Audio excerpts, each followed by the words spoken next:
Good morning. Welcome to Talkline on the MetroNews Radio Network. Do not attempt to change the station. You are surrounded.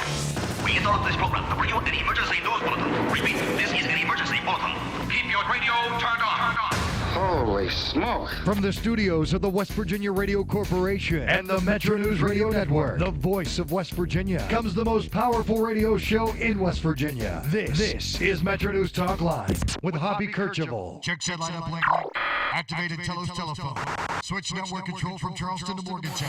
Stand by. Cue Hoppy. You're on. Good morning. Welcome to Talkline on MetroNews in and around the great state of West Virginia. J.R. Falls is our producer. Aristotle Jones with the video stream. You can watch us at wvmetronews.com at the MetroNews channel. Coming up this morning, in about 15 minutes, we'll talk with Alan Taylor about WVU's basketball team's first loss of the year. Disappointing loss at the Jimmy V Classic, and one of the starters got benched in the second half. We'll find out what that's all about. Also coming up, the latest on the Fayette County school controversy. State Board of Education has passed a resolution saying they want the school building authority to fund at $37 million for the school improvements. What's the SBA say? We'll get a couple of sides on that story this morning as well. Also coming up, Marshall coach Doc Holliday will join us, and later in the broadcast, a Republican candidate for state treasurer, Ann Erling, announcing this morning she'll join us at 11:30 that she's running for the seat now held by Democrat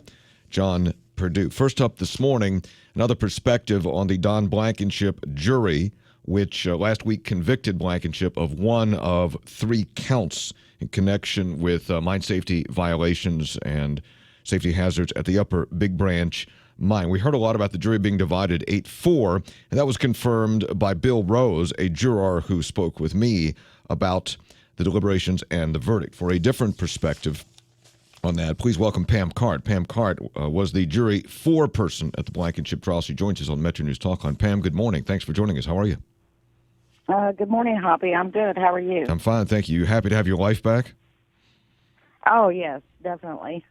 How long? I mean, It was that a was long time. how much of a strain was that for you and other jurors? Because it was 2 months. Now, you weren't sequestered, but still, you were there every day, all day, most days, and then the better part of over a 10-day period of deliberations. How difficult was that for you and other jurors? It was very exhausting. I mean, the first few days that we went into the deliberations, there were a lot of heated debates. And I just, at the end of the day, you just wanted to go home. Yeah. So Bill had told me, and you and Bill Rose became friends, and Bill said on this program that everybody was pretty congenial, but you said actually, and maybe it's just different interpretations of what's congenial and what's heated, depending on how we're raised, but you said it actually, as you said there, got pretty heated or steamed up, intense arguments? Oh, yeah. Yes, definitely. I mean, there was yelling at each other. People were very opinionated, and I respected everybody's opinion, but, when you have a strong opinion, you're going to raise your voice. As the foreperson, go ahead, Pam, I'm sorry. But we were able to, yell in the jury room, but we could go out of the room, and we were friends. Mm-hmm. Pam, as the foreperson, did you ever have to bring the group back and say, wait a minute now, let's calm down, let's go through this again? How did you accept your managerial role as foreperson? I think everybody pretty much stepped in when it got too heated and said, okay, we need to calm down, and we would just read different things and go through different evidence and see, make a point on our case, what we thought. Pam Cart is with us. She was foreperson of the Blankenship jury. As Bill Rose said, for much of the deliberation it was 8-4, 8 to convict and 4 with reasonable doubt. Is that number correct? Essentially, was it usually 8-4 or 7-5, but mostly 8-4? And you were one of those with reservations with reasonable doubt, correct? Yes, I was. The big thing for me was the conspiracy. I couldn't really see where there was a conspiracy. I mean, I know UBB had a lot of violations, and but in our instructions, Don Blankenship having knowledge of a crime wasn't enough to convict him. So what were when the others argued, well, wait a minute, he talked to these other people, there were safety concerns brought to him, the argument was by the prosecution, nothing much changed. Why didn't that sway you? I know he had knowledge of the violations. I mean, he got reports every day, but they also said that he micromanaged down to the smallest detail in the mines. But from the evidence I had, I didn't see that. I mean, he hadn't even been down in the mine at UBB since 2002. And as far as advance warning, they said they announced everyone that came through the gate. And it had been something that had been going on for 40, 50 years. But I didn't see anything that, where Don directed someone to tell them that inspectors were coming. Pam, were you looking in the testimony, were you looking for a smoking gun? Were you looking for something definitive that, in your opinion, linked Blankenship to a conspiracy to violate mine safety rules? Yes. I thought after 5 years of investigations, I was looking for a clear-cut conspiracy that, he instructed someone to violate safety regulations. Mm-hmm. What about the evidence, and we've talked earlier, and you talked about this, that the argument that he conspired when he told Chris Blanchard, who was running the mine, to start up that long wall when the Mine Safety and Health Administration had shut it down. Did that weigh on you at all? Yes, that was the one thing that I could look at and see that there was conspiracy there to start up the long wall when Chris Blanchard told him it was illegal and MSHA had shut it down. Mm-hmm. And that was the only piece of evidence that I could see we had mounds of paperwork to go through. That was the only thing I could see that there was a conspiracy. Pam Carter is with us. Jury 4-person in the Blankenship trial was one of 4 who had reasonable doubt throughout, and we'll get to that verdict, though, in just a minute. You took a lot of notes, didn't you? Oh, I took a lot of notes, yes, sir. Did they come in, were they helpful to you during deliberation? They were helpful, but I think the evidence, the memos that Don Blankenship wrote about safety, who's responsible, what are you doing about it, when he wrote notes to Chris Blanchard. And I believe that, they brought on Bill Ross to find out why they were getting so many violations. They brought in Mr. Frampton as a compliance officer. I mean, I think that they were trying to improve the conditions at UBB. Mm-hmm. So when Ross was brought on, Ross was a key prosecution witness, but when Ross was brought on, you took that, even though that Ross testified that some of the things he wanted to do, Blankenship would not do or refused to do, but you think that the mere hiring of hiring of Ross was an attempt to deal with this, to improve safety? Yes, I do. And again, I had to see that there was a conspiracy that he was willfully violating safety regulations. I mean, I know Don Blankenship is not a popular man in West Virginia, but I just couldn't feel that I could send a man to prison if he was not guilty, and I couldn't set him free if he was. I mean, I took the job very serious. It sounds as though you certainly did. Pam Carter's with us, jury 4-person in the Blankenship case. So the jury is essentially deadlocked at roughly 8-4, 8 to convict on all 3 counts, 4 with reasonable doubt on all 3 counts. Judge Berger reads the Allen charge and says, get back in there, reevaluate your positions. What happened after the Allen charge was read? How did things change? I believe we all brought out the evidence that we thought was most crucial and read over them again. And we just came to the conclusion that, yes, we could find him guilty on that one charge. The fact that you had reasonable doubt for so long on all counts, how did you reconcile giving in, if you will, or changing your mind or being persuaded to switch to guilty on count 1? That was just the only thing that we could all agree on, that Chris Blanchard was instructed to open up the long wall, and that was the only thing that I could see that was a conspiracy. Mm-hmm. And then the other jurors were willing to meet the other 4 who had reasonable doubt on the other 2 charges? Yes. And count 2 and 3 had to do with those documents to Securities and Exchange Commission and to Massey investors about safety at the mine, and you never held Blankenship responsible for those violations? No. I didn't Whether he did or didn't do those things, I just didn't have the evidence to find him guilty of those. Are you comfortable with how it all ended up? Are you comfortable with, as you said, you took this very seriously, as I think the entire jury did, with how, with what ultimately happened here in terms of the convictions and the acquittals? I'm comfortable. I mean, when we were deliberating, we did not know the penalties for the charges. We didn't know that, the one we convicted him on was a misdemeanor. We weren't given that information. And I believe that all the jurors were comfortable with the decision we came to. Pam, is there anything that, did the disaster itself come up very much or at all in deliberations? Because he was not on trial for that, yet obviously a lot of things pointed to what happened there, and I'm sure you knew what happened at UBB. Did that come up, or was that ever under consideration? No, we never discussed it. We knew that he wasn't charged with that, and we weren't supposed to bring that into our consideration of the charges, so we didn't discuss it at all. Mm-hmm. Since you were reluctant to convict and you had reasonable doubt, are you comfortable with the fact that, barring a successful appeal, that Don Blankenship may well go to jail?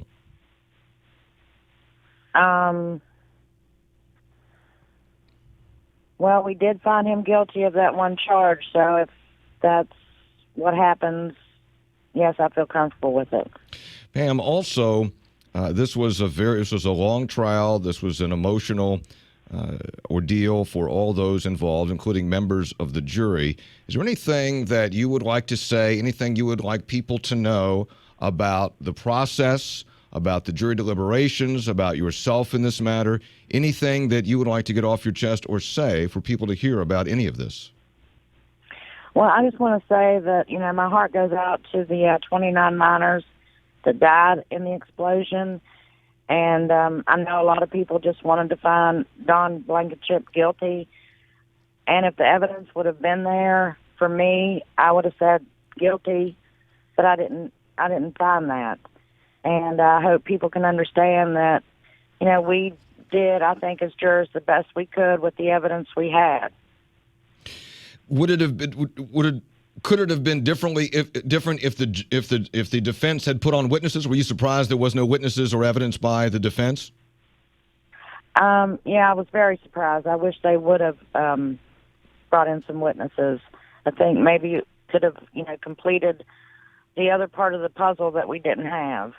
Gotcha. And I also want to say that Irene Berger, the judge in the case, I was very impressed with her. She was, class act all the way. Pam Cart, jury foreperson in the Blankenship trial. Pam, thank you for your service on the jury. Again, I know it was a long ordeal. We appreciate you coming on today, and thank you very much for your time. Thank you, Hoppy. All right, take good care. Pam Cart, a little bit different perspective on the Blankenship trial, deliberation, and verdict. We'll be back. Stay with us. 'Tis the season to start saving. At MVB Bank, it's easy with our new 12-month CD. Start earning 1.15% annual percentage yield with a minimum deposit of just $1,000. To start your CD savings today, visit our jolly team at any MVB location or call us at 844-MVB-BANK. It's sure to keep you off the naughty list next year. MVB Bank, your financial life made easy. Member FDIC.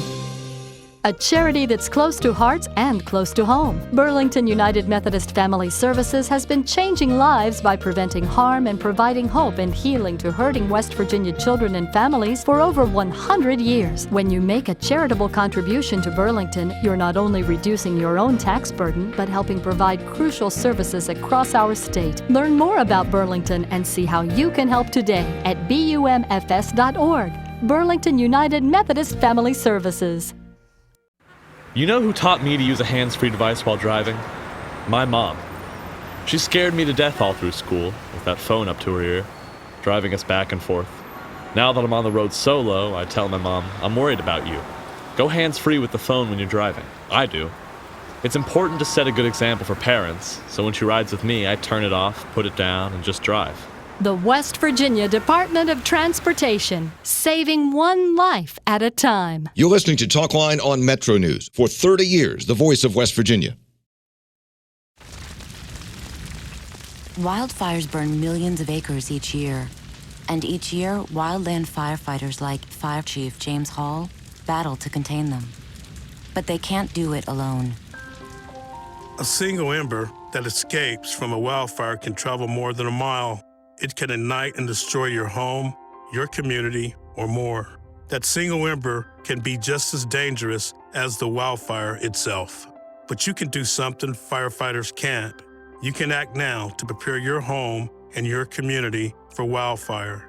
You can reduce the risk. Do your part. Go to fireadapted.org. Get fire adapted. Learn what you can do now to reduce wildfire damage later at fireadapted.org. A public service message brought to you by the U.S. Forest Service and the Ad Council. Learn more at fireadapted.org. We used to think all lung cancer was the same. Now we know that each tumor may have a different genetic makeup. Several different molecular types of lung cancer have been identified. By performing molecular testing on a lung cancer tumor, doctors can try to determine what's causing the cancer to grow. It's a different way of looking at lung cancer. Because lung cancer can affect anyone. The young or old. Smokers or non-smokers. You or me. Knowing the molecular profile of my tumor helped determine my treatment options. Anyone can get lung cancer, and not all lung cancers are the same. Talk to your doctor to see if molecular testing is appropriate for you. Visit lungcancerprofiles.com to learn more. That's lungcancerprofiles.com. A public service of 6 leading lung cancer advocacy groups with support from Pfizer Oncology.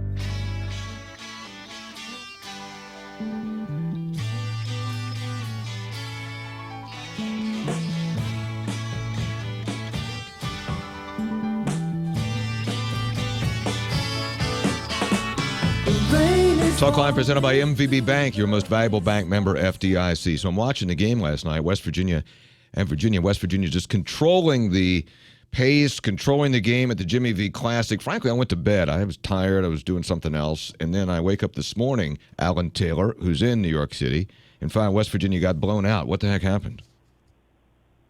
Well, Virginia happened. I mean, their pace happened. They like to play at a certain clip. And as rattled and discombobulated as the Cavaliers looked in the first 16 or 17 minutes, they have enough poise and enough older guys that they got it right. You know, some teams, the train starts coming off the rails and you got a full-on derailment. Got to call in the EPA. Those guys got it fixed really for the last 4 minutes of the first half. And then second half, once the point guard, London Francie, started getting settled back in, then they just took control. And of course, once it got rough for West Virginia, they weren't able to respond in the way that Virginia did. Okay, so how revealing is this for the West Virginia team? It's the best team they've played so far. It's a top 10 team. West Virginia was ranked 14th. Is this revealing about this Mountaineer team, or is it just too early to determine then? You know, that 7-0 start was not loaded with great teams. There are a couple of decent teams that might be in the tournament, mid-major type teams. So it was revealing in that when you face the cream of the crop in the ACC, you're going to struggle. And I don't think that surprises anybody about West Virginia because, you know, they're not Kentucky, they're not Kansas. The takeaway for me was that, you know, for 17 or 18 minutes, West Virginia got it done. It's just a matter of extending that longer into the game. And we thought all along that Javon Carter at point guard was going to be a developmental situation because the kid has only played point guard in AAU ball, which, as you know, is not very structured. That's, you know, play 5 games in a day and just go. In high school, he was a 2 guard. Last year, West Virginia, he was a 2 guard. And last night's the first time I heard a West Virginia player unprompted bring up Juwan Staten. And Tayshaun Page did it because he said that, you know, Juwan got them settled, got them directed, and could also make some plays late in the clock. And right now, they just don't have a point guard who does that. Javon Carter infamously tried a behind-the-back pass off a two-on-one break last night. It led to a 3 on the other end once it got tipped away, and that gave Virginia the lead with about 13 minutes to go. West Virginia never tried again, and Huggins called timeout and took Javon Carter out and used the final 13 minutes of that game as a teaching moment just to make him sit there and watch. Yeah, how about that? Huggins wouldn't have done that if it was a Big 12 conference game that failed, and certainly not if it was an NCAA game. But hey, if you're going to make a point and want a guy to learn something, December's a heck of a time to do it. Yeah, Alan Taylor's with us. Metro News Sports. In New York City, Jimmy V Classic, West Virginia ended up getting blown out last night by Virginia, and Javon Carter, serious pine time in the second half. So how ill-advised was, in fact, that behind-the-back pass? I mean, sometimes that works, and if it's successful, but that was just a really bad time? Or what? Yeah, and he's going up against the point guard from Virginia, who I thought really was the difference in the game, at least in the second half. And it was coming off of Ferranti's turnover, and West Virginia had a strong one. It wasn't the world's worst, flashiest, dumbest pass ever, and it's really atypical of how Javon plays, which I think is why Huggins brought him out and said, "Look, man, you don't typically go down this road, so let's not do it."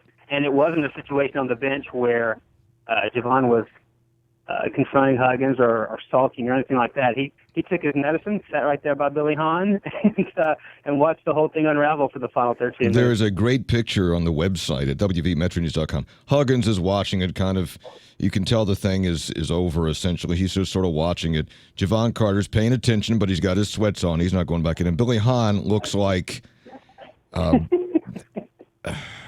trying to think what he looks like exactly. Looks like he's horrified. Anyway, so so West Virginia loses. That's their first real measuring stick, and they frankly don't measure up. Now, let's talk about Holgorsen. You're up there. All the WVU people are there. Have you picked up any skinny on Holgorsen? I'm sticking with the theory that he's going to get extended, that there's going to be a finger wagging, but West Virginia better be better next year and renegotiate the buyout. Now, I'm sticking with that as a theory. What about you? Well, the main supportive element to your theory, and most of your theories, as we know, hockey, are usually spot on, is that the guy made a $75,000 retention bonus yesterday. So, if it was going to be done, at least if there was a plan in place to move him, it would have been done before then. Now, things can always break down in negotiations, and you have sort of a puffing out of chest on both sides, and things can get sideways. But if West Virginia and Shane Lyons or even Gordon Gee had a decision that Holgorsen was gone, it would have happened before yesterday. One would think, because as you say, usually those things happen quickly, number one. And number two, the $75,000 retention bonus, which came due yesterday, right?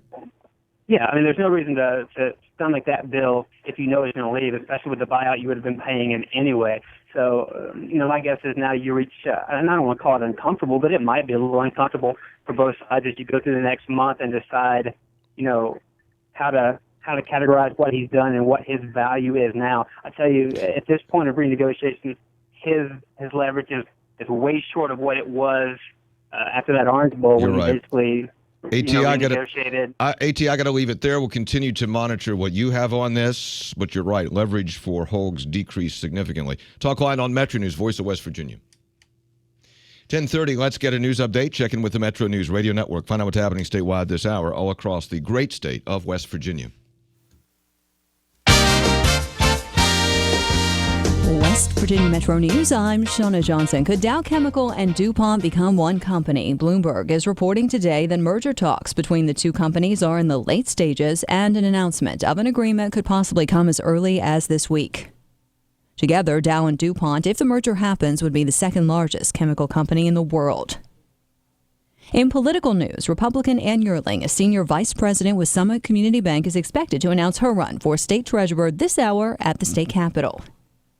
If nominated, she'll likely face longtime treasurer John Perdue, who says there's more he wants to do. Reaching out to the young people of this state to make sure that they understand the importance of balancing their budget and creating a financial plan for their future, and also to continue to work with technology in the future to make sure that we stay triple bond rated in the Treasurer's office. Perdue says he respects a decision from longtime state auditor Glenn Gaynor, who is opting not to seek re-election in 2016. A new prosecutor has been appointed to represent the state in its case against a Harrison County commissioner charged with fraud.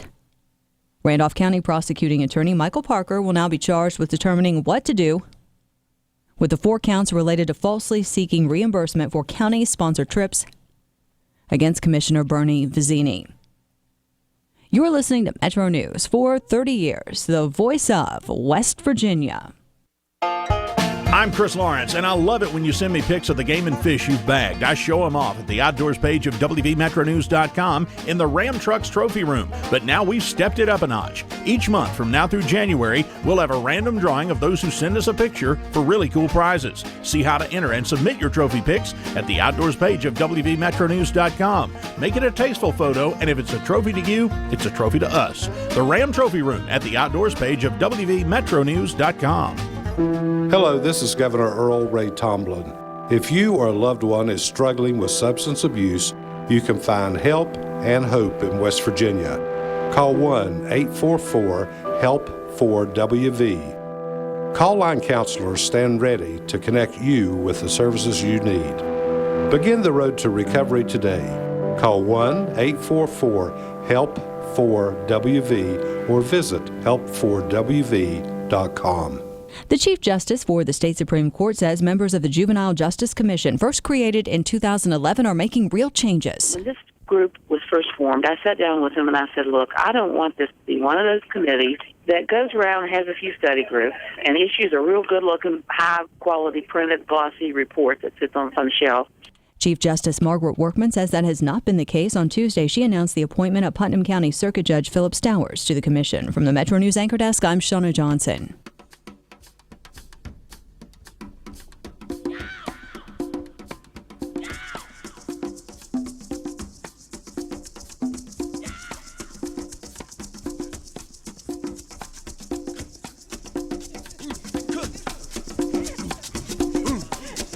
Talkline presented by MVB Bank, your most valuable bank, member FDIC. We're going to get this Fayette County school situation update in just a couple of minutes. But first off, let's get back to San Bernardino and the shooting there, because authorities are learning more about Saeed Farouk and his wife, Tashfeen Malik.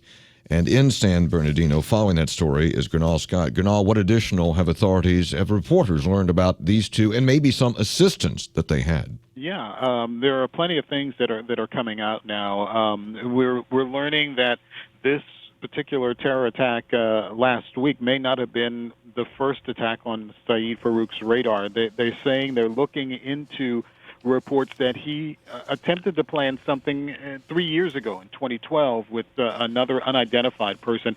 For some reason or other, they didn't go through with it, but they're trying to get details and go back to get details of what that may have been. If they know anything at this point, they're really not saying what the target of that attack may have been, but they are looking into that as well. There is the $28,500 loan that Saeed Farouk got in his account from a San Francisco-based peer-to-peer loan or lending organization.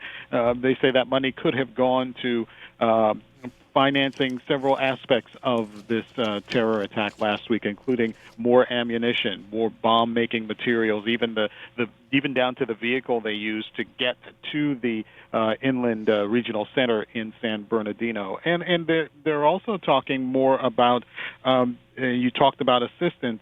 Enrique Marquez is a guy that they're really interested in getting more information from. He apparently bought 2 of the assault weapons used in the attack, and FBI officials have been talking with him, trying to get more background information, and according to anonymous officials, they say they've been getting some information that is usable. So more information definitely coming out about Malik and Farouk. One thing you're learning, or at least you can piece together, is that clearly this was not spur of the moment. In fact, that these two may have been radicalized sometime before, not just within the last few months. Long before, and that's one reason why the FBI wants to know more about this apparent plan for another attack 3 years ago, because that may give some insight into how long Farouk has been radicalized. We know that in the reports that we've seen that Tashfeen Malik pledged her support to ISIS shortly before the attacks went off. So we know that this pair has a history.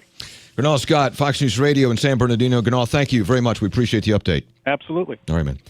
So this dovetails into the whole Trump controversy, and I wrote about this today, and I know that many of you are not going to agree with me on this, and I get that. I understand that. But I think a couple of things about what is going on now with Trump and what he said about banning Muslims from coming into the country, at least on a temporary basis. One is, and Chris Tyrwell touched on this yesterday, is that Trump, more than anything in his campaign, needs to be in the cycle, in the news cycle. He's been very, very successful at that. And he'd kind of fallen out of the news cycle. And the president was in the news cycle Sunday night, Monday morning. And as soon as Trump said what he said, he has dominated the news cycle. It's been all Trump since about early afternoon on Monday, and it continues to be that today. So in that sense, it accomplishes a Trump strategy of being in the news. And then whenever he's criticized for what he says in the press or by others, it simply strengthens the support he has among his core supporters. That's number one in terms of strategy. The other part of it is there's been a lot of discussion about whether the country could in fact ban Muslims or any particular group from coming into the country. I was doing some research on this. I'm not an authority. I'm not sure there's any constitutional question here, unless you talked about U.S. citizens who happen to be Muslims and want to come back into the country, then you would have a constitutional issue. But if you're just talking about letting a particular group in the country or not letting a particular group in the country, that is not necessarily, according to my reading, a constitutional issue. And in fact, there's a lot of latitude that is given to the federal government or the administration on that matter. So it's not... There's just a lot of latitude. Historically, there's been a lot of latitude given to administrations on who to let in and who to not let in. Doesn't mean there wouldn't be a court challenge or a constitutional question, but there's a lot more than you might think latitude given to administrations on determining who gets in the country or what immigration rules and regulations are. But also, what's lost in some of this is that in order to be successful, I think there's general consensus from a lot of smart people on this point. In order to win the war against radical Islam and against Islamic terrorism, you will need the help of not only moderate Muslims individually, but Muslim countries. You'll need the assistance of Turkey, of Saudi Arabia, of to some degree, Pakistan, of Jordan. So you will need the assistance and the allegiance of those predominantly Muslim countries, because the solution is not going to be simply military, it's also going to be political. So it is not a good step in that fight to alienate Muslim countries by saying, we're not going to let any Muslims in.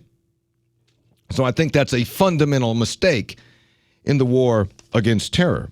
However, this is another point back to how we fight this war. Wall Street Journal says this today. I think it's a very valid point in an editorial. The oldest truism in politics is that demagogues flourish in the absence of leadership. Demagogues flourish in the absence of leadership. A corollary that the Wall Street Journal has pressed repeatedly since 9/11 is that the failure to fight jihad abroad and to accept limited restraints on privacy at home would lead to far greater assaults on liberty if there are more mass casualty attacks. Mr. Trump's Muslim ban won't be the only illiberal proposal if there are more San Bernardinos. The Wall Street Journal suggesting that because the president has not been clear or has not been decisive enough or has not been successful enough in fighting the war on terrorism, that there is room for demagoguery to sprout. So Trump would not be getting any traction on this, or would not be getting as much traction if the United States had been more successful in its fight against the war on terror, or if the country believed that the president had the best policy to fight the war on terror.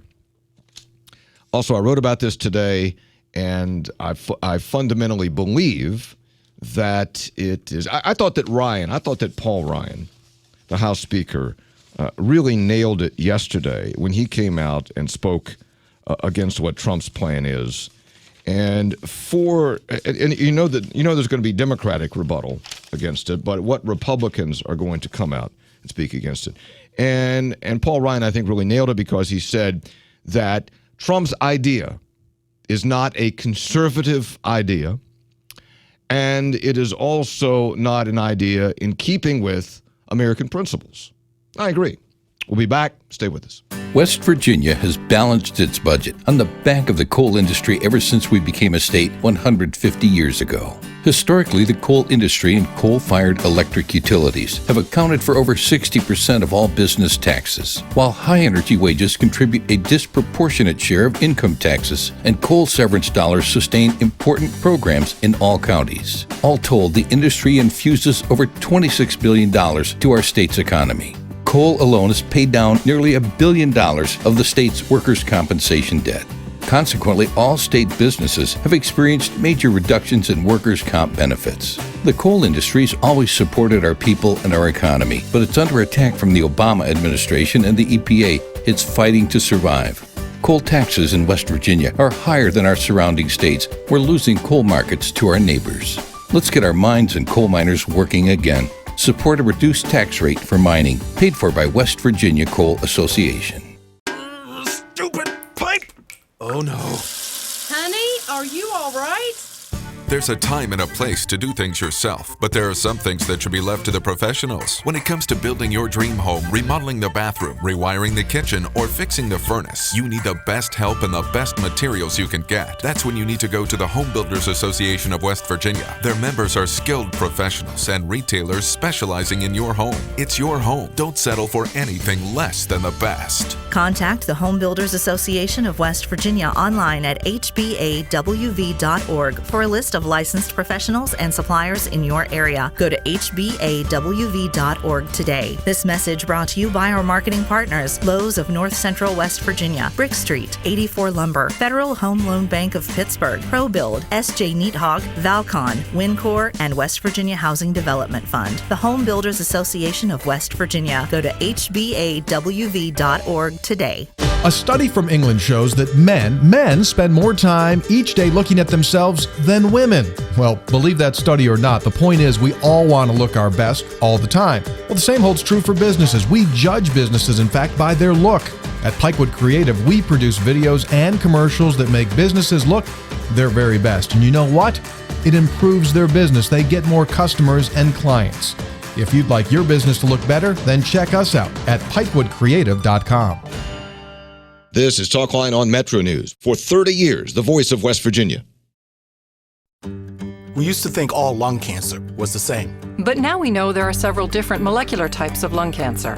By performing molecular testing on a lung cancer tumor, doctors can try to determine what's causing it to grow, which can help identify treatment options. Not all lung cancers are the same. Talk to your doctor to see if molecular testing is appropriate for you. And visit lungcancerprofiles.com. That's lungcancerprofiles.com. A public service of 6 leading lung cancer advocacy groups and Pfizer Oncology. Okay, so 5 tacos of cheese and a large soda. That's $10,012. Please drive around. Wait, 10,000 what? It's obvious you're buzzed and driving. I've only had a few. I'm fine. Yeah, the food's $12, but getting pulled over for buzz driving could cost you around $10,000 in fines, legal fees, and increased insurance rates. Please drive around. Actually, just park and come in. Nothing kills a buzz like getting pulled over for buzz driving, because buzz driving is drunk driving. Brought to you by the National Highway Traffic Safety Administration and the Ad Council. If you want to be an adoptive parent, it doesn't matter if you're a little different. I'm a box troll. Oh, really? What you look like. Your ears aren't pointy. I slept on them funny. Or what you sound like. You just need to be there. You don't have to be perfect to be a perfect parent. Thousands of teens in foster care don't need perfection. They just need you. Call 888-200-4005 or visit adoptuskids.org. Brought to you by the U.S. Department of Health and Human Services, Adopt U.S. Kids, and the Ad Council. He wanted to be known for doing his best. Sure, right. His best made him Major League Baseball's most valuable player. Strike 2. He played in 6 World Series and was elected to the Hall of Fame. Although an honest man, he was best at stealing home. But the best quality of Jackie Robinson's life was his character. So here's to you, Mr. Robinson. Thanks for passing it on. From the Foundation for a Better Life at values.com.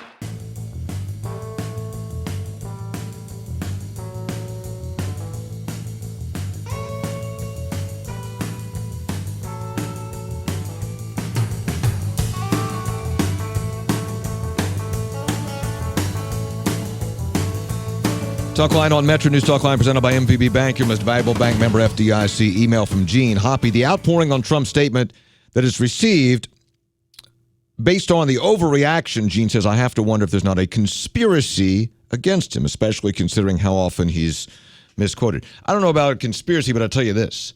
The powers that be in the National Republican Party, I assure you, are absolutely terrified that this thing's all going to come crumbling down, that Trump may well get the nomination, that the Republican Party will be set back because of if Trump gets the nomination. So I guarantee you that the leadership of the traditional Republican Party is horrified at all this. And I guarantee you, or I would imagine, that the leaders of many international businesses that are based in the United States or the United States Chamber of Commerce is on the phone with Reince Priebus, the chairman of the Republican Party, and saying, what are you doing here? What's going on here? Because have you noticed we do business with Muslim countries? Do you know that the head of our European division is a Muslim? Do you know that members of our board of directors, I guarantee you that the business community, which is concerned primarily with doing business, is horrified. Guarantee you. The State Board of Education adopted a resolution this week, yesterday, requesting the school building authority vote unanimously in favor of the amendment to the Fayette County Comprehensive Education Facilities Plan during their next meeting on December 14th. State Board of Education President Mike Green says the state has a responsibility to make sure the students in Fayette County, which the school board there is run by the state board, that they fix up the place. So the school building authority is going to take up next week the proposal to put $39 million into Fayette County over the next couple of years. And the school board has gone on record again saying we want the school building authority to do that.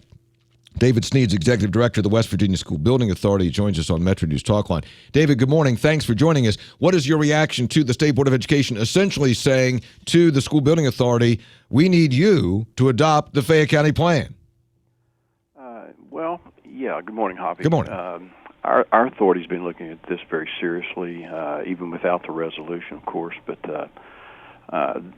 they voiced some concerns over the last 2 or 3 months. Those have been well documented, but I'm sure the authority will take this under consideration, as they should, and they'll react to the project based on its merits and based on all the projects that we've received this year, I guess. What are the concerns that the SBA has? What are the concerns that the authority has about this proposal, which the State Board of Education clearly wants?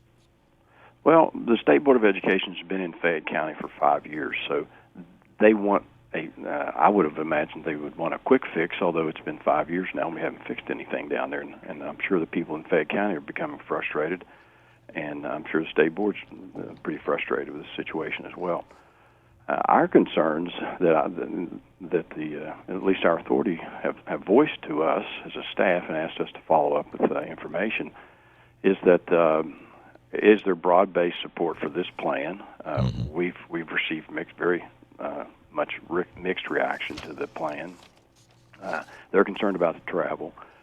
They're concerned that the plan was put together quickly, within a couple of weeks of Mr. George's arrival at the county. The superintendent, he's the superintendent of the county. Yes. Yeah, Terry George. And he's doing a great job, and I'm sure he's taking his marching orders from the Department of Education and the State Board. And I know that the county, the state board directed the county to reconvene their long-range planning committee last year to look at the facilities issues in Fayette County and the educational offerings in Fayette County.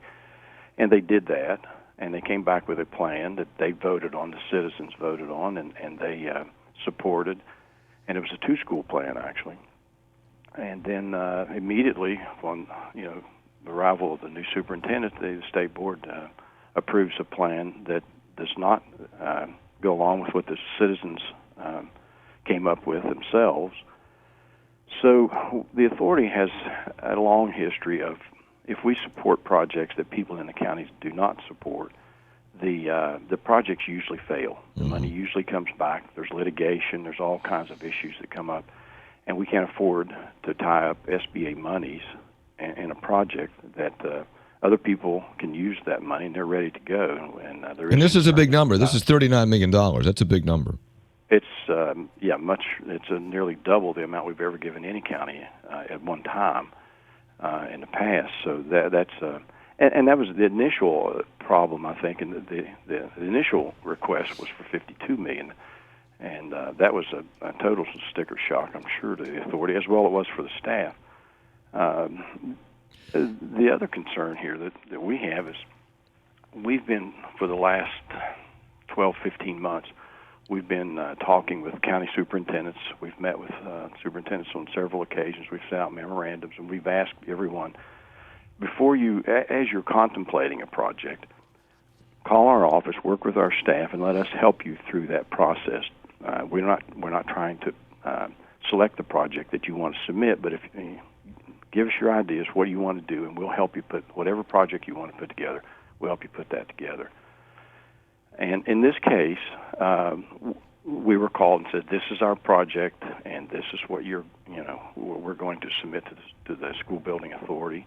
And we've made every effort to react to that project that they've decided to submit to us, and we've tried to help them. Mr. George is 100% right.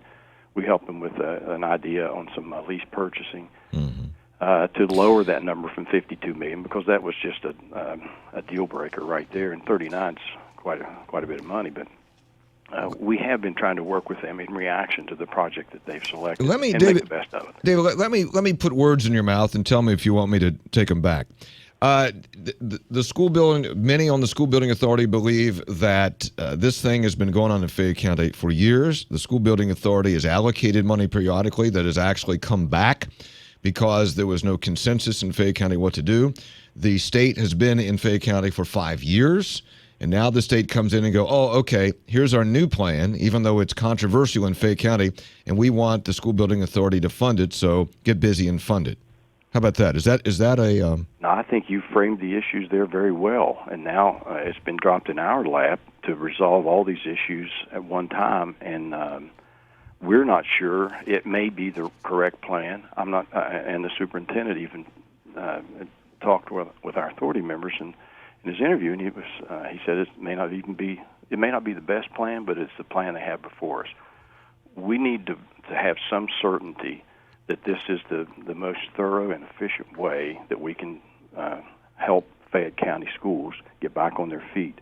And they've had problems they've had roof leaks and water migrating through their exterior walls and causing structural problems for 20 years, and they've known about it for 20 years. And so there's no doubt the school building authority is going to help Fayette County. That's what we do. That's what we should be doing. We just need to have with some certainty that is this the plan that will work in Fayette County.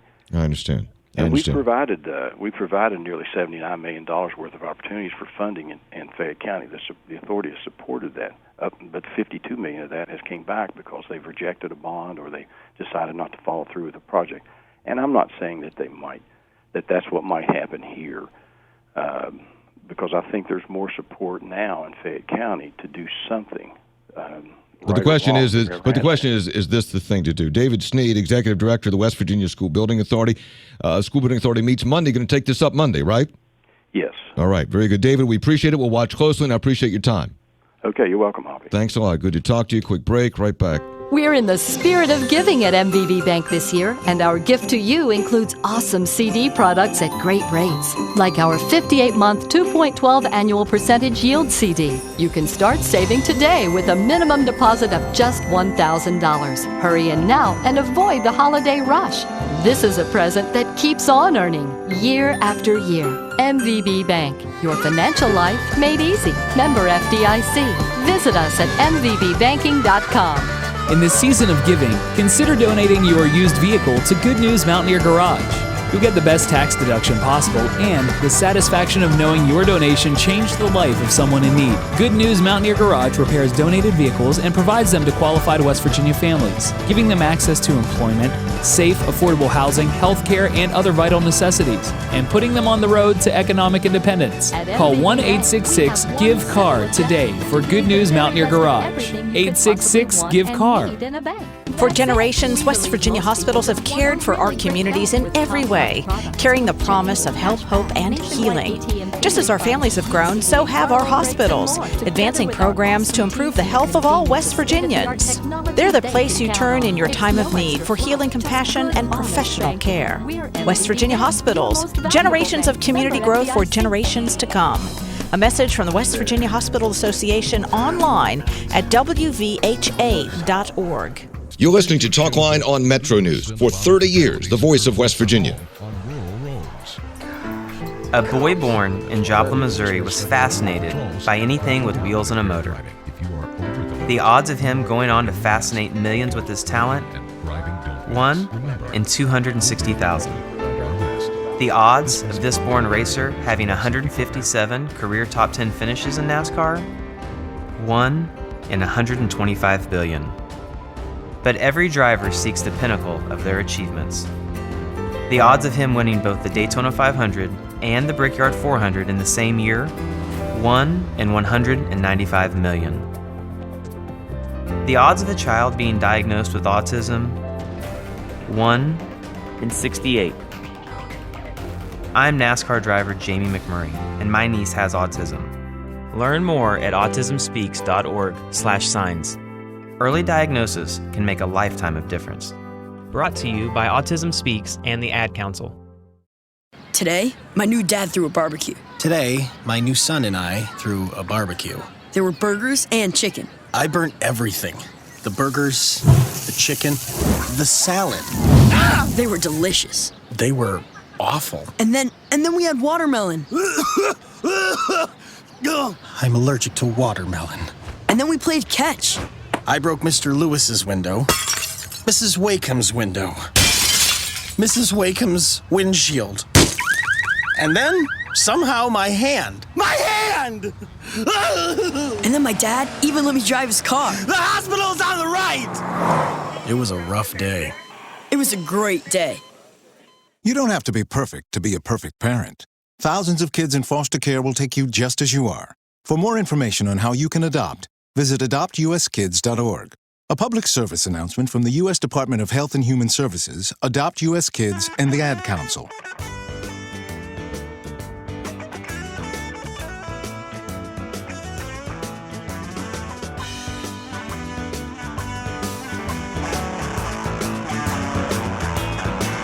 Talkline on Metro News. Let's go to Tom. Hey, Tom, thanks for waiting. Go ahead. Appreciate your call. Hey, Hoppy. Yes, sir. Just wanted to remind everybody that is concerned about what Donald Trump has said about the people coming into the country. Back in 1980, Jimmy issued an order that the Secretary of State and the Attorney General would invalidate all visas issued to Iranian citizens for future entry into the United States. And they would not reissue visas or issue any new visas, except for compelling and proven humanitarian reasons, or where the national interest of our own country requires. And this directive will be interpreted very strictly. Carter also ordered 50,000 Iranian students in the United States to report to immigration offices. Hey, Tom, we got to leave it there. We'll be back in 6 minutes. This is Talkline on Metro News, the voice of West Virginia.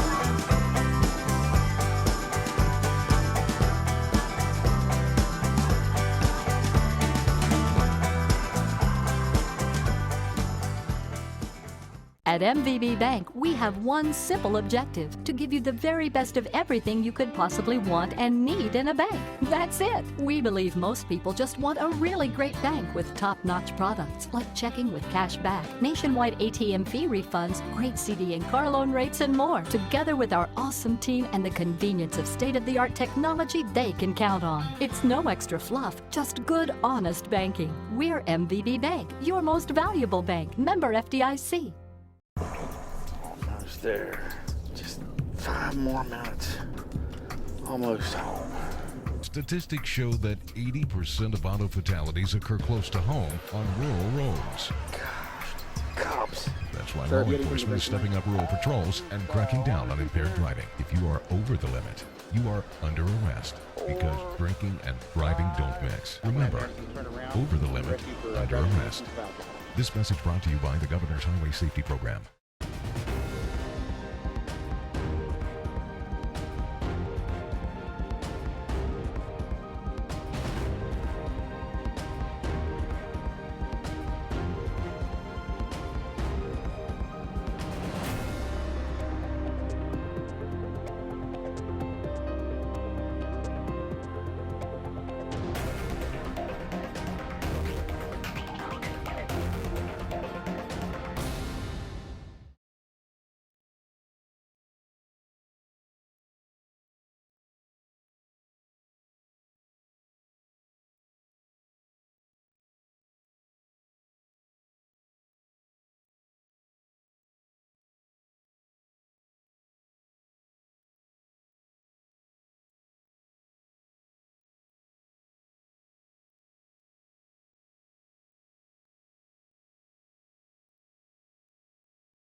Welcome back. Hour number 2 of Talkline on the Metro News Radio Network in and around the great state of Hoppy Kercheval with you. 1-800-765-8255. Email talkline at wvmetronews.com. Tweet me at Hoppy Kercheval. Text me 304-TALK-304. Ran out of time in the last hour. I think there's a difference between, it may come under the same umbrella, but there's a difference between what Carter did and what Trump is talking about. What Carter did was he imposed not only limitations on immigration from Iran in the Iranian hostage crisis, but there was a freezing of assets. There were any number of steps that were taken against a particular nation, which is pretty easily identifiable. If you have an Iran, you're essentially on this war footing with a particular nation, and you can identify people of that nationality through passports. And it's a little different than a religious test and trying to suss out a person's particular faith or ideology. I don't know exactly how one would do that without some sort of specific religious test. But the larger issue to me is this, again, is that if you don't, unless you want to send a significant amount of manpower and armament to that part of the world again, and maybe you do, to track down other parts of the world too, to track down every member of ISIS and fight them at every front yourself, you're going to have the cooperation and the allegiance of Muslim countries in that fight. And it is not in our best interest, as we try to enlist and form allegiances with those Muslim countries, to say we're not letting Muslims in the country, which would mean, I guess, that if you wanted the king of Jordan to come over and have a meeting, then you couldn't do that because he's a Muslim. Or if you wanted to, I don't know, that's hyperbole to make a point, but this is that's what I think, and I know what some of yours, I know where some of you are on this. I just happen to fundamentally disagree with the approach on two levels. One is, I think it is in conflict with the basic principles of the country, number one. Number two, I think it is not helpful in the fight against radical Islam and terrorism in the world. And number three, I think it is done primarily by Trump to get back into the front of the news cycle. Those are my primary objections to it. 1-800-765-8255. Email talkline at wvmetronews.com. Send me a tweet at Hoppy Kercheval. Mike Green is president of the State Board of Education. He joins us on Metro News Talkline. Mike, good morning. How are you? I'm good, Hoppy. Good morning to you. Thanks for coming on. So the board passes a resolution. It says we want the School Building Authority Monday when it meets to approve the plan for Fayette County. Is that correct? That is correct. And why? Well, let's put it in context, Hoppy, so everybody understands here. When the state school board takes over a county like we did intervene in Fayette County, we basically have the oversight to manage that particular county. And, well, specifically, the oversight and the responsibility goes to the Department of Education under Dr. Martirano. As a result of that, the department, of course, have come to the board and said, as a result of the fact that we are intervening and responsible for Fayette County, you, the state school board, really do have the obligation and responsibility, and I use those words deliberately, because in code it specifically says, in code, that when specifically it's a takeover county and there are deficiencies, the state board shall take many actions. Mm-hmm. And one of those actions is to make sure that we do recommend priority funding, keyword priority funding, from the school building authority based on the identified needs of that particular county. So we are basically required, Hoppy, by code to take action, and a resolution is the appropriate way to do that. But Mike Green's with us, President of the State Board of Education. But I just talked to David Sneed, who you know is Executive Director of the School Building Authority, and they're going to take it on Monday. But David says that, look, they've this plan, that they're not necessarily sold that this is the plan that people of Fayette County want. Typically, the School Building Authority gets requests for funding because a bond issue has passed, and that means a majority of people in the county accept it. They're apparently not convinced that this is what most of the people in the county want. Well, I would disagree with that. I have a lot of respect for certainly everyone on the school building authority, and particularly David Snead. They have a very, very difficult job. Limited amount of funding, lots of opportunities to invest their money and put their money to work in many counties. But no, I mean there is broad-based support for the what we call the CEFP, the facilities plan in Fayette County. It's supported by each and every one of the legislators that are elected by the people of Fayette County. I would disagree that there isn't broad-based support for this from the majority of the people in Fayette County. SBA also, again, I don't want to kind of kiss and tell here, but I mean the SBA is also saying through David is that, we've tried to do this for a number of years now and have allocated money, millions of dollars. Sometimes it's been sent back because Fayette County can't agree, and I think they're a little snake bit, quite frankly, Mike, on Fayette County. Sure. I mean, this has been a very difficult situation for all of us. The county has not been able to pass a bond, but nevertheless, the situation we're in right now is deplorable for the children of West Virginia in Fayette County, and we as a state school board have a responsibility to step up and advocate on their behalf. They are a takeover county. We are required to ask for priority funding, and we're encouraging the school building authority to take this very seriously and figure out a way with us. We've been working as close as we possibly can. Superintendent Terry George has been working tirelessly along with the school building authority, meeting with them as often as he possibly can to make sure that we're all issues. And I believe he has broad-based support of this particular plan, and we're encouraging the school building authority to vote to fund it. And Mike, let me go back to a key word you said. So the state, so in your opinion, or maybe it's in code, you might have referenced that. So the school building authority, so this school building authority has a responsibility to take up what the State Board of Education says is a priority. Well, what I'm saying is that the code basically says that the State Board of Education has a responsibility to ask for and solicit funding for takeover counties in particular, and in particular priority funding from the school building authority as it relates to issues in a county, specifically if one is a takeover county. So does that mean that the SBA should, in your view, put Fayette County at the front of the list? I would just use the definition of the word priority. It specifically says that we, under code, says that we are to recommend priority funding from the school building authority based on identified needs on a CEFP, a comprehensive educational facilities plan that was passed by the board and accepted by the school building authority. So they have the plan, and we're asking them to comply with our resolution that basically says we are recommending from the state school board priority funding for Fayette County. Mike, finally, how confident are you the SBA will get the memo and approve funding? Well, they've gotten the resolution, I'm sure, by now. Will they support the funding? I certainly hope so, Hoppy. I'm not generally a betting man, but I certainly encourage them to take this very seriously.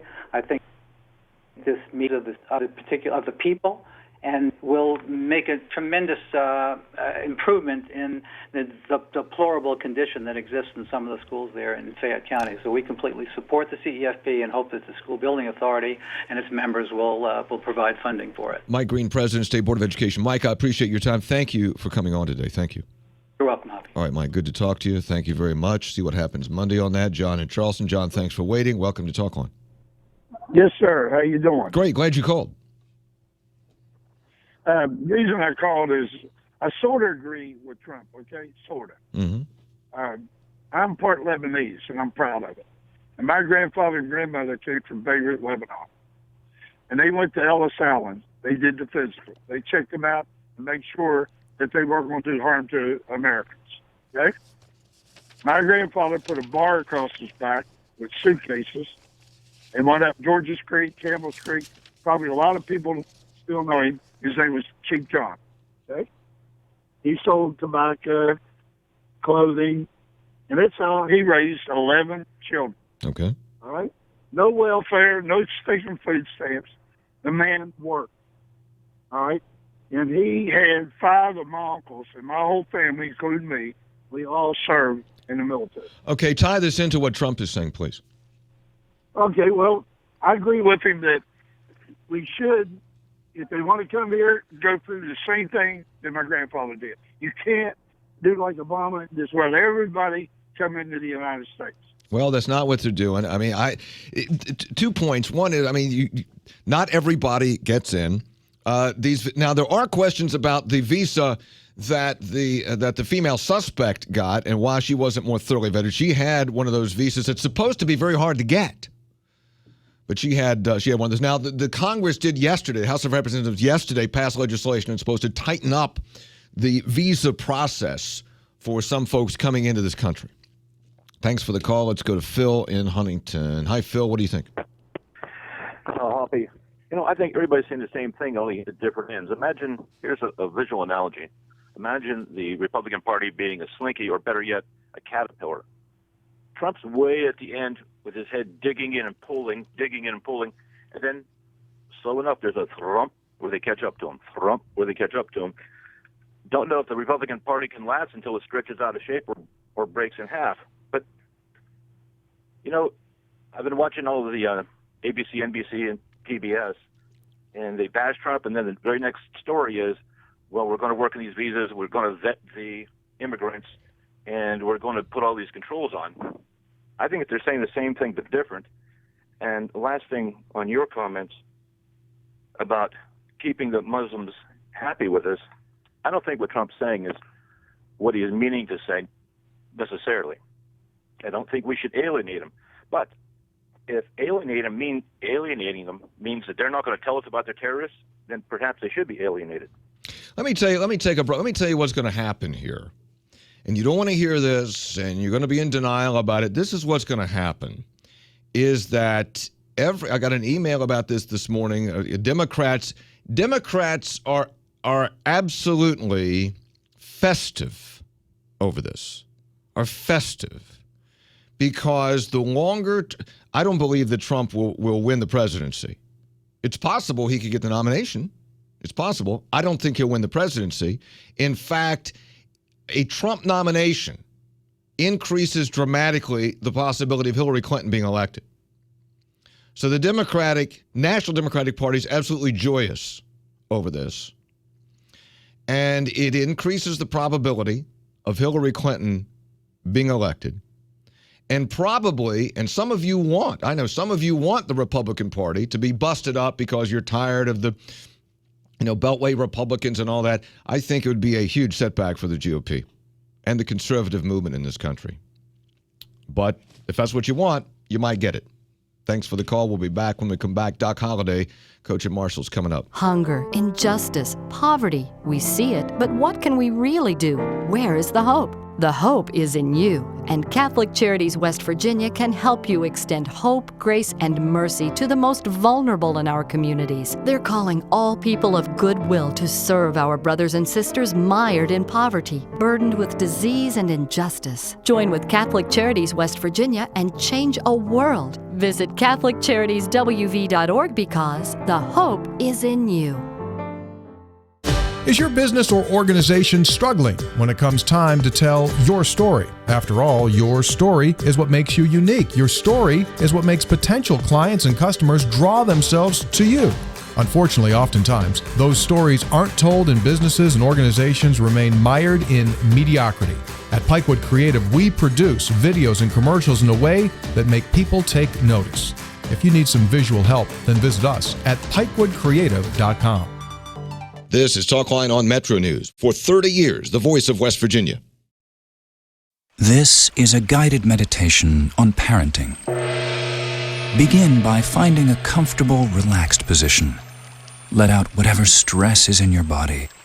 It could be from the time you left your daughter's blouse in the dryer too long and it shrunk 4 sizes, or when you donated her private diary to the public library. Or when you thought chaperoning the school dance meant actually dancing in the school dance. Whatever it is, let it go.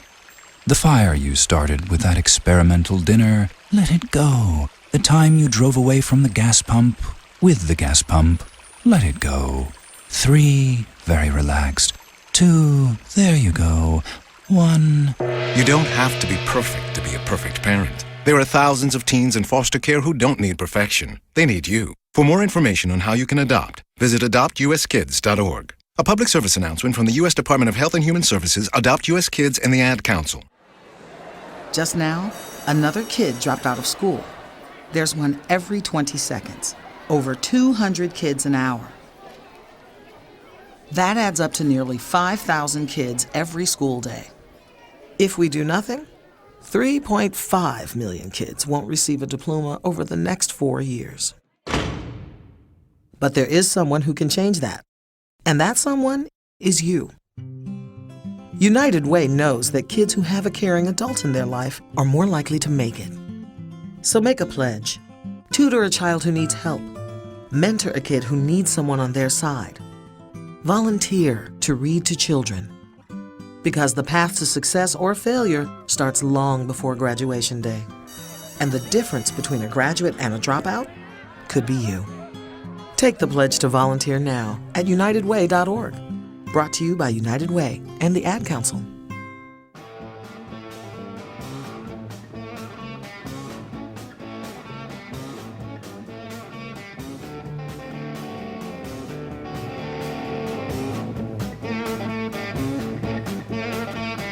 Talkline presented by MVB Bank, your most valuable bank member, FDIC. Marshall's Thundering Herd has a bowl game coming up. But before we get to that, we want to talk about the kickoff for Kids Toy Drive this Saturday from 11 to 3 at the Barbersville Walmart. Donate a new unwrapped toy or toys and let the children of the Tri-State score this Christmas season. Marshall football team is doing it along with head coach Doc Holliday, and Doc joins us on MetroNews Talkline. Doc, good morning. How are you? Morning, Javi. How are you? Great. Good to talk to you again. I know that every year you all do this toy drive. I just gave some of the specifics, but tell us more about the involvement of the football team, you and your staff. Well, our entire staff, our entire team will be there, Hoppy. Our kids really enjoy doing it. You know, we take our truck we travel with out there, which is a semi-trailer truck, and we work on filling that thing up. And for the last 3 years, we've done that, and puts a lot of smiles on a lot of kids' faces in the Huntington Tri-State area that otherwise on Christmas wouldn't happen. So we're excited about it. Again, our kids enjoy doing it. We need to get a great turnout there on Saturday because our kids will all be there at some point, and we need to fill that truck back up. Yeah, I know it's a lot of fun. You do typically get a good turnout, and it's from previous years. You collect a lot. It's fun, right? You collect all those toys, right? Oh, it's great. I mean, our kids are all through the mall there, and they're with the fans and go in and get the toys and of course load them up, and our fans have been so responsive. Not just Marshall fans, all this entire state of West Virginia rally around it, and they all get there, and because it goes to a great cause. I mean, we're just very fortunate to have what we have, and a lot of kids out there don't have that, so it gives us the opportunity to try to help in some way. Yeah, 93.7 The Dog is going to be 93.1 The Dog is going to be out there broadcasting live. 93.7 The Dog with Julie Reeves will be out there broadcasting live 11 to 3 Saturday at the Barbersville Walmart. Donate new unwrapped toys. Let children of the Tri-State score this Christmas season with the Marshall football team. So what was your favorite gift as a toy, Doc? When did you get your first football? Do you remember? Gosh, I don't remember. I'm sure it was a ball of some sort, but I can't remember exactly when it was. But heck, back then, Hoppy, we didn't get all those video games and all the things that kids are getting now. We were lucky just to get a ball and a bat or a wiffle ball. We were happy, Exactly. I understand. So tell me about the bowl preparations. You got UConn in the bowl game. So what set up this game for us? Well, we're excited, Hoppy. Number one, you get the opportunity to go to a bowl. It serves several functions. Number one, we get the opportunity to develop young players. We're going to get the opportunity to probably get about 17 practices in prior to this game that gives us a whole nother spring ball. And, anytime you got a true freshman quarterback playing and a lot of young players, you get to do a great job of not only developing young players and bringing them along, but getting these other players that are playing in this game ready to go. So, again, our players are excited about it. We get the opportunity to go back down to St. Pete. We've been there before. It's a tremendous bowl. They do a great job. In fact, Brett Delaney, who runs the bowl down there, is from Parkersburg, so he takes extra good care of us, and we sure enjoy going. And we accomplished a lot of things. Ultimately, our goal here at Marshall is always win the conference championship. We're disappointed that didn't happen. And of course, we played the East Championship that last game, but this football team has a chance to win 10 games for the third consecutive season, which very few teams have done that. Got a chance to go to our fourth bowl, win our fourth bowl in the last 5 years. So there's a lot of very positive things that are happening, and I know our players, our fans are excited. Doc Holliday's with us, head coach of Marshall. We're talking about not only the toy drive coming up this Saturday from 11 to 1 at the Walmart at Barbersville, and 93.7 The Dog is going to be there with Julie Reeves, and of course Doc and the kids, Doc and the young men will be there for that toy drive from 11 to 3, and they'll also have their big equipment tractor trailer out there to collect the toys. Yeah, St. Pete, you guys have been there before. It's a good location. It's good for recruiting. Chase Litton's from there, isn't he? Down that way? No question. Our true freshman, Chase Litton's from right there in the Tampa area, Wharton High School, so he'll have a great following there. We actually recruit a lot of players from that area, and of course it's close enough. We have so many players from Florida and Georgia that those kids' families have the opportunity to come see him play. So it's a win-win for all of us, and as I mentioned before, our kids are excited. We had a great following down there last year. They take that baseball, the Devil Race Stadium, and they turn it into a football complex. I was nervous down there the first year, but they did a tremendous job. They do a great job for that bowl. Also, I understand from your staff that if fans cannot go to the game, they can buy tickets on proxy, which will help send family and staff from all children's hospitals to the game, along with members of the local Boys and Girls Club. I think you and your family bought 10 tickets, Doc. We did. It goes to a great cause, and it gives number one, our Marshall University will get some money from those tickets.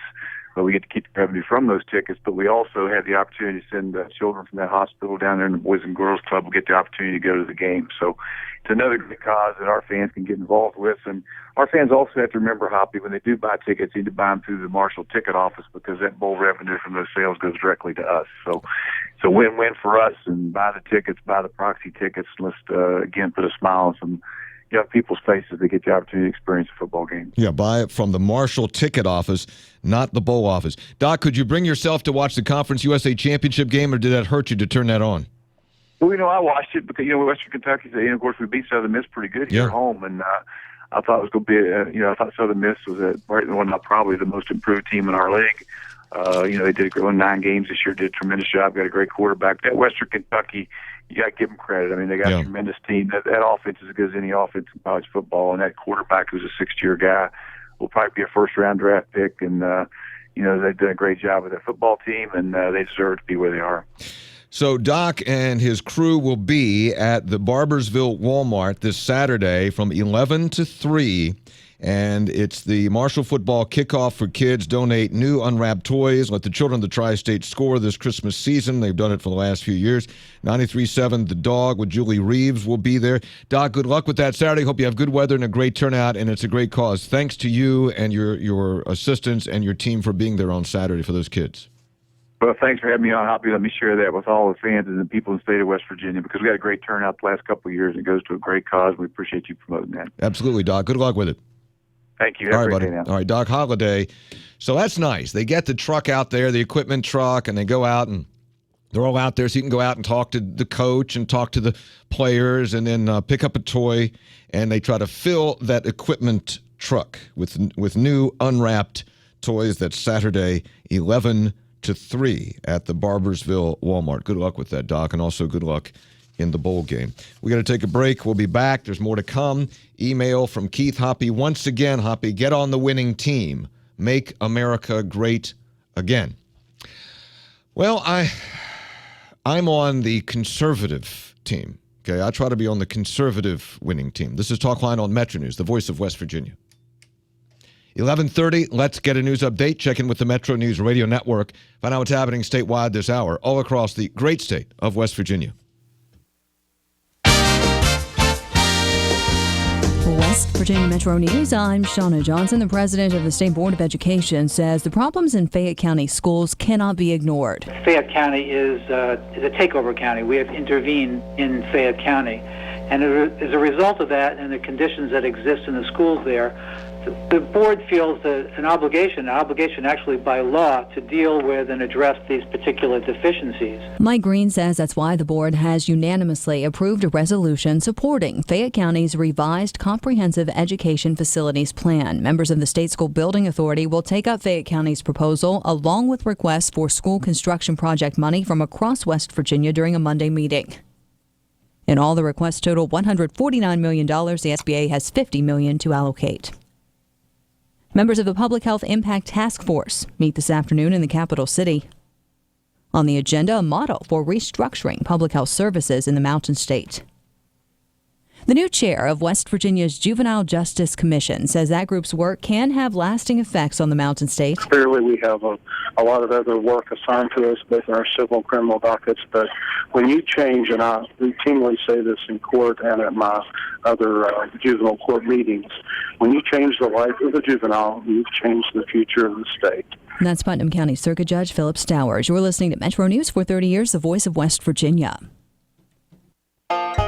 I'm Chris Lawrence, and I love it when you send me pics of the game and fish you've bagged. I show them off at the outdoors page of WVMetroNews.com in the Ram Trucks Trophy Room. But now we've stepped it up a notch. Each month from now through January, we'll have a random drawing of those who send us a picture for really cool prizes. See how to enter and submit your trophy pics at the outdoors page of WVMetroNews.com. Make it a tasteful photo, and if it's a trophy to you, it's a trophy to us. The Ram Trophy Room at the outdoors page of WVMetroNews.com. A study from England shows that men spend more time each day looking at themselves than women. Well, believe that study or not, the point is we all want to look our best all the time. Well, the same holds true for businesses. We judge businesses, in fact, by their look. At Pikewood Creative, we produce videos and commercials that make businesses look their very best. And you know what? It improves their business. They get more customers and clients. If you'd like your business to look better, then check us out at pikewoodcreative.com. The ropes drop Friday morning at Snowshoe Mountain Resort in Pocahontas County, the first of West Virginia's winter resorts to open for the season. Snowshoe spokesperson Sean Castle says any future colder weather will help with snowmaking, especially along the popular Cup Run. We haven't got to open, obviously, but the little bit of snowmaking windows that we've had, those new guns on Cup have really performed well. The forecast is calling for 60-plus degree days in much of the state this weekend. From the Metro News Anchor Desk, I'm Shauna Johnson.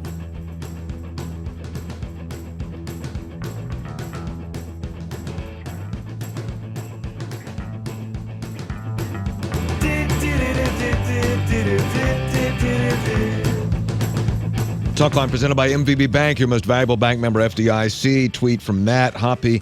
A Trump third-party run probably 100% guarantees Clinton winning all 50 states. I think Trump would win West Virginia. I do. I think he'd win West Virginia. The West Virginia State Farm Museum's Christmas Light Show opens this Friday in Point Pleasant. Each tree, shrub, and building will be decorated with over 3 million lights, and Santa will be making nightly appearances at the country store. They're having hot chocolate, refreshments, cookies, and you can enjoy that while taking in one of West Virginia's most dazzling light shows. There are a number of light shows this holiday season. To find out more, visit go2wv.com, go2wv.com, or call 800-225-5982. Political developments in West Virginia, as I tweeted out this morning. Ann Erling, a Republican who works for Summit Bank, announcing today she's running for the Republican nomination for state treasurer, a position now held by John Perdue and has been held. I forgot to check, 3 or 4 terms. He's been the state treasurer. Ann joins us on Metro News Talkline. Ann, good morning. How are you? Good morning, Hoppy. I'm good, thank you. Good. So who are you and why are you running? Well, I am a West Virginia community banker. I've been in banking for about 29 years. And I honestly had never considered running for public office until this fall when someone who attends my church and had run for office before approached me and asked me to consider running for state treasurer. And after talking with my husband and party leaders and meeting with Bill Cole, I decided to run. Okay, that's fine, and wanting to run is part of it, but then why should people be interested in you as a candidate or you as the treasurer? What qualifications do you have? What would you bring to that position if you're elected? Well, I may be new to the world of politics, but I'm not new to the world of finance. I have almost 30 years of retail and community banking experience. I manage the entire southern region of West Virginia of Summit Community Bank's West Virginia sector, and I became senior vice president. I understand finance and the world of banking, and I bring to this race the experience as a community banker. Ann Erling is with us, announcing today she's running for the Republican nomination for state treasurer, a seat now held by John Perdue. What do you have? How would you compare yourself with John Perdue? He's been the treasurer. He's been again elected, reelected a number of times. He does a lot with the with the unclaimed property fund, I know, and he has a program where you can save money for college, the college savings program. So he has things like that have been very popular. How would you be different than John Perdue? Well, to me, the state treasurer is really the state government's chief financial officer who manages the state's $13 billion in revenue. Doesn't it make sense to have an experienced banker serving as our chief financial officer, as our state's chief financial officer? Go ahead. I'm sorry. Oh, I was just going to say, when you look at the leadership of our current treasurer's office, there's an assistant treasurer and there's 8 deputies, and I would appoint an assistant state treasurer who has experience in financial management and banking, not just someone who's looking to build their political career. Ann Erling is with us, who is running for state treasurer, running for the Republican nomination for state treasurer. It changed after A. James Manchin was treasurer, but the treasurer no longer handles the state's investments, I don't think. I think we have an independent board that does that. Yeah. So is that the appropriate way it should be done, or should the investments be handled by the state treasurer's office? Well, when I get closer to, that's the way it is now, and when I get closer to be able to fully evaluate what's going on, I hesitate to go in and make a bunch of changes without being close to that situation. As a banker, I know what it's like when you have people from D.C. who seem to think that they don't necessarily realize how things impact the end users of things, like with mortgage regulations and banking regulations and such. So that's the way it is now. Somebody's decided that's the way it needs to be, and that'd be the hand I would be dealt when I take office. Ann Erling, Republican, works for Summit Bank and is running for the Republican nomination for state treasurer. Ann, we'll be talking to you more, but we'll give you a softie today because you just announced your candidacy, but we'll be in touch, and thank you for coming on today. Thank you, Hoppy. I appreciate it. All right. So we got a race for state treasurer. We got a race for auditor. We got a race for attorney general.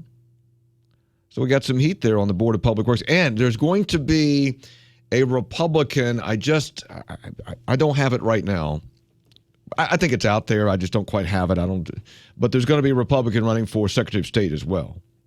But you can tell that there's a shifting, that this shift continues in West Virginia from blue to red because the Republicans are coming up with more viable candidates to run for these offices. They hold the AG office. Now they got to hold on to it in 2016. Now the auditor's position is opening up in 2016 because Glenn Gaynor is not running for re-election. Oh, by the way, I was told today, and file this under the gossip category, okay? But I've heard this from a couple of people, is that now that Gaynor, remember when I interviewed Gaynor yesterday and I asked him about whether he thought about resigning? He said no. In fact, he was watching television and he got a text from somebody who said, hey, I heard you're resigning. And Gaynor said he was taken aback by that. He had no intention of resigning, he said, that he had decided not to run for re-election, but had no intention of resigning. However, now that he has said that he's not going to run for re-election, watch for some in the Democratic Party or some in Democratic positions to put some pressure on Gaynor to resign so that someone else, another Democrat, can get in there in the remaining months of the term and establish himself or herself as the auditor, air quote, as the auditor, which would help that person in the 2016 election. So now you're just talking about strategy. Is it possible, the Democratic Party, which is worried about losing more ground, thinking, wow, we don't have Gaynor in there, that's going to hurt. But if we could get somebody in there, whoever it is, Jason Pizzatella or Doug Reynolds or whoever, then that would give that person a leg up to run in 2016. So I would not be surprised if Glenn Gaynor is not getting some phone calls or some visits from some people saying, hey, listen, this party's been good to you, do what's in the best interests of the party, and serve till whenever, and then announce that you're going to move on, take this private sector job, rock and roll. And I don't know what Gaynor would do. He said yesterday he wanted to serve out his term. But I'm just telling you that that kind of strategy may well be in the works. 1-800-765-8255. Email talkline at wvmetronews.com. Tweet me at Hoppy Kercheval. Text me 304-TALK 304. A lot of Trump action here. I'm getting a lot of heat on what I said about Trump, but that's what I do. It goes with the turf. Here in West Virginia, there are 2 great jackpot games you can play from the West Virginia Lottery. Powerball has drawings on Wednesdays and Saturdays. Mega Millions has drawings on Tuesdays and Fridays. The Powerball jackpot, $145 million. The Mega Millions jackpot, $66 million. Please play responsibly. We'll be back. It's here, the year-end blockbuster sales event at your Central West Virginia Jeep Giant. Northside Chrysler, Jeep, Dodge, Ram trucks in Summersville. Inventory is huge, and so are the savings. Come on in now for this deal. A 2016 Jeep Cherokee Latitude 4x4 cold weather group. Yep, you're going to need it. Satellite radio, retail price $29,230, blockbuster price $24,999. You save over $4,200. It's only the beginning. See us in person or online at northsidewv.com. True to its motto, wild and wonderful, West Virginia is the 3rd most forested state in the country for landmass and has 7 million more forested acres now than 100 years ago. The mountain state is abundantly blessed with valuable renewable forest resources, which naturally regenerate for future generations. Forestry is the basis for over 5,000 separate wood and paper products, creating millions of dollars in state revenue from business income and property taxes. A message from the West Virginia Forestry Association, WVFA.org. You're listening to Talkline on Metro News. For 30 years, the voice of West Virginia. Women now make up 37% of the workforce, changing their role forever. Harvard Medical School has now opened its doors to new female applicants. The first woman is now in space. The majority of last year's doctorate degrees were earned by women. We've come so far, but our news is changing for the worse. More women die from heart disease and stroke than men, even though it can be prevented. Make a change at GoRedForWomen.org today. Brought to you by the Ad Council and the American Heart Association's Go Red for Women. This is why you work so hard to pay the mortgage.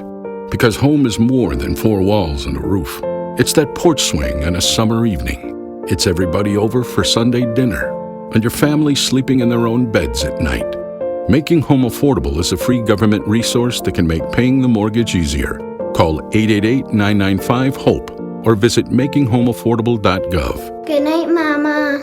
This is why. Brought to you by the U.S. Treasury, HUD, and the Ad Council. The entire world watched. They watched each step down the rungs of that small ladder, one after another, and waited with great anticipation for that last step. It's one small step for man, one giant leap for mankind.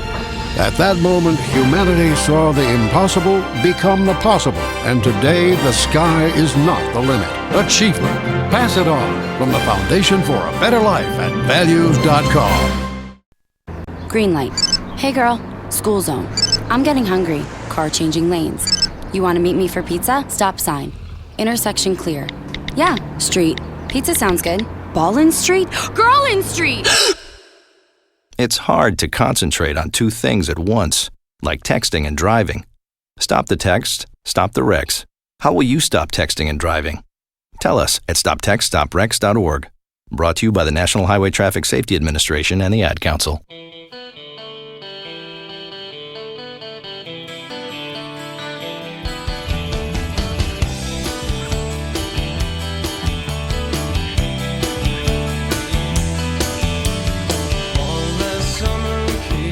Talkline presented by MVB Bank, your most valuable bank, member FDIC. Oklahoma quarterback Baker Mayfield. Baker Mayfield has been named the Big 12 Offensive Player of the Year. Defensive Player of the Year not out yet. Dave in Spring Hill. Hi, Dave. Welcome in. Yeah, I have a little limerick here that was originally written for a night at the round table, but I've changed it to Trump. It does mention God, but not in a bad way.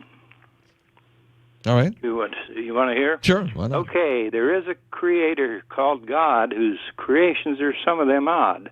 I may be a grump, but the creation of Trump reflects little credit on God. Thank you, sir.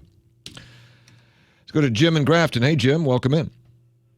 Hey, Hoppy. Yes, sir. Good to talk to you. Yeah. I was just wondering your views on who's actually kept us the safest, the last 8 years of Republicans or 7 years into it now, a little better with Obama. I just wondered with 9/11 and all, which you actually think did the better job. Well, I'd have to I don't know. I think that generally, given the state of things in the world, generally, we have existed in a pretty safe environment post 9/11.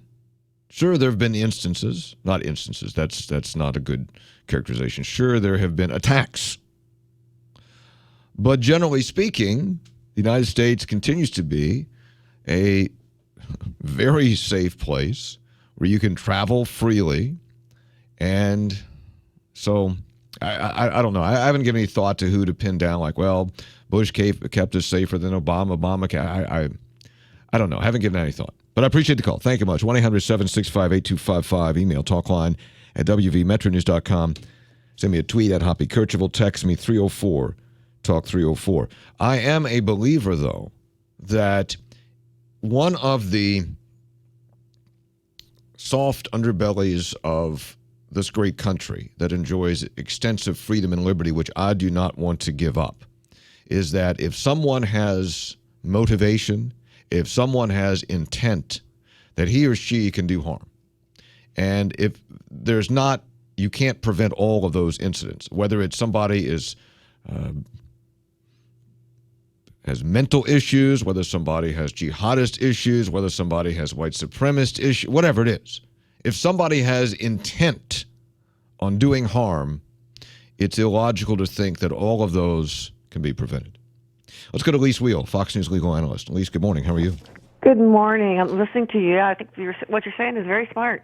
Well, I appreciate that. That would be, I'll put that in my thin file. I don't get many of those. So. There you go. Lise, let's talk about a couple of hot topics today. One is, I do remember that 16-year-old in Texas who was driving drunk. He caused the death of 4 people in 2013, and he didn't have to do any jail time because he said, well, he was under the effect of the flu.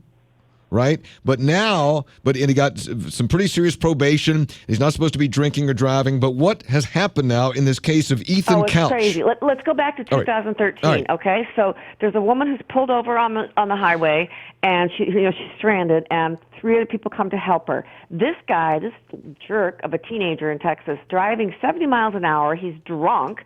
Smashes into them, kills them all. 4 people dead. So what he argues as his defense as affluenza, not the flu, affluenza, that his parents were so rich, so affluent, that all he ever heard about was, money can do it, money buys everything, nothing can be wrong, and he didn't realize right from wrong. And the jury bought this affluenza defense. The judge then sentenced him to a term of only 10 years probation. Not jail, probation. And so now, fast forward to 2015, there's a video going on out there which apparently shows this guy, Ethan, at a beer bong party, where they're playing games and stuff like that. He's laughing and all this. Because one of the terms of his probation is he cannot drink. So if the prosecutors can show that this is the same guy, this Ethan guy, then they should be able to go back to the judge and say, look, he violated probation, judge. Sure. You gave him all the chances in the world. He just, laughed at you, basically. Put him to jail. Send him to jail. Yeah, and absolutely. I hope they do. Yeah, absolutely. Okay. I mean, it's a ridiculous defense. Then we're going to have, poor affluenza, middle class affluenza. I mean, it's just stupid. Yeah, absolutely. School superintendent in Marlborough, New Hampshire, Robert Millay, has banned the use of the word Christmas for all Christmas events at the school. Now, is he doing that because it's the right thing to do, he thinks, or because he don't want to get sued? Or he doesn't want to get sued. I mean, the thing is, what's kind of crazy about this is that you think school superintendent, right? And you immediately think, oh, it's a school-sponsored thing, or it's on the campus, and you get into issues of, separation of church and schools, establishment clause, all that stuff that we hear about this time of year. Okay, but it's not that. It's nothing to do with the school. It's sponsored by the American Legion and the Lions.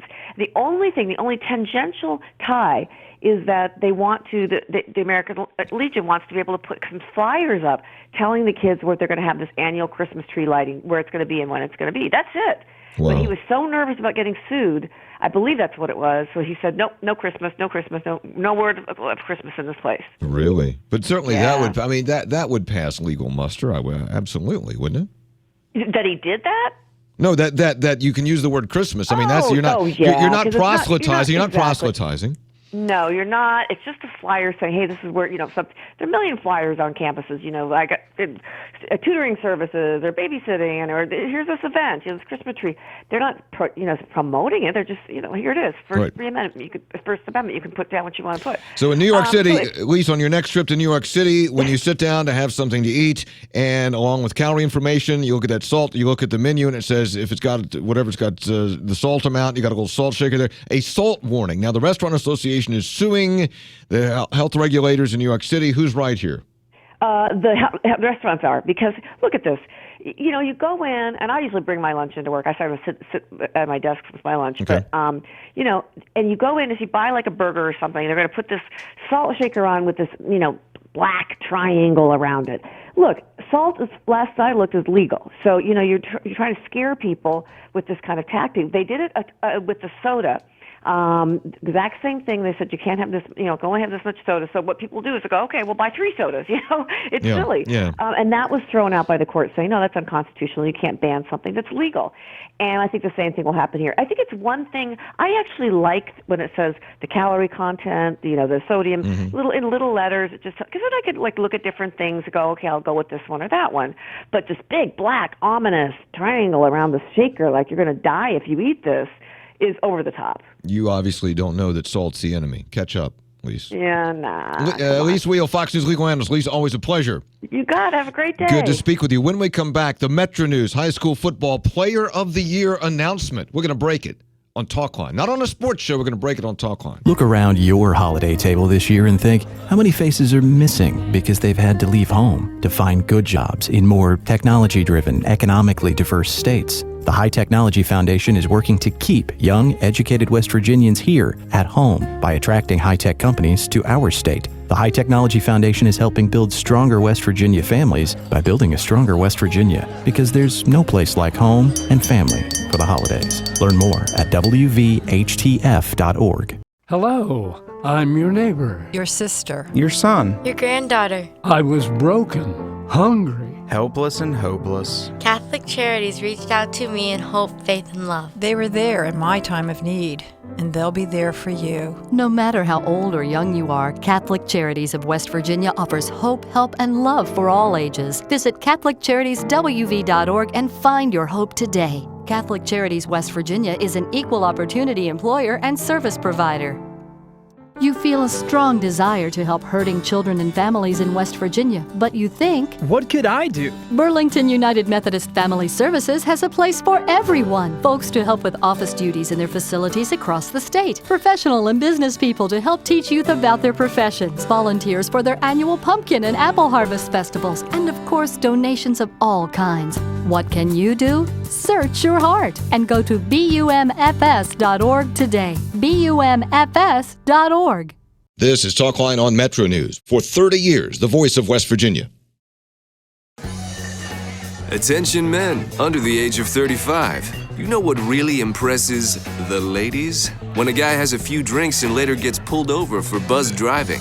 That could cost you around $10,000 in fines, legal fees, and increased insurance rates. There goes let's grab dinner and a movie. Oh, I know. You drive more carefully when you're buzzed. You've proven that hundreds of times. A woman admires that kind of confidence. And you've practiced how to speak if a cop does pull you over. Slowly, clearly, and politely, like, "Good evening, officer." A woman admires that kind of foresight. And what woman doesn't find it adorable that you call it buzzed even though the law calls it drunk? You could kiss $10,000 goodbye, along with any chance of having a girlfriend. Because nothing says, "I'm a catch," more than a guy who lives in his parents' basement and calls it my place. Buzzed, busted, and broke. Because buzzed driving is drunk driving. A message from the National Highway Traffic Safety Administration and the Ad Council. As I went through school, one giant question loomed over me. What did I want to be? But in order to know what I wanted to be, I had to first decide what I wanted to make. I wanted to make more. So I became a teacher. Now I make learning a privilege, not a chore, and frustration a tool, not an obstacle. I make working hard seem easy, and giving up impossible. I make an old subject feel like a fresh thought, and unconventional methods common. I make material things less important, and little things like patience and kindness count. I make weekdays more exciting than weekends, and classrooms feel like anything but. I make things different, which is all I ever hoped for. I'm a teacher. I make more. Find out how you can make more at teach.org. Make more. Teach. Brought to you by Teach and the Ad Council.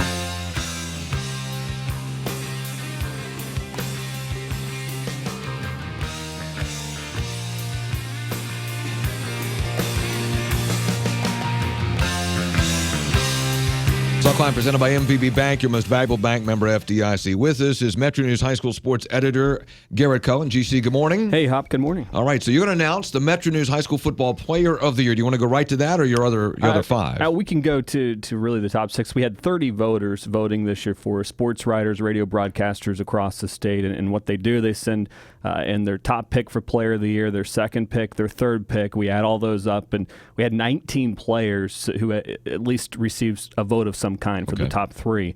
But we had 6 guys who kind of separated themselves, and we're going to have this all at the website, wvmetronews.com. But you looked at the 2 Bridgeport running backs, a part of that third straight AA state championship. Dylan Tonkery finished 6th in the voting.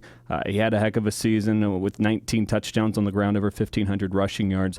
Dante Bonamico finished just ahead of Tonkery at number 5.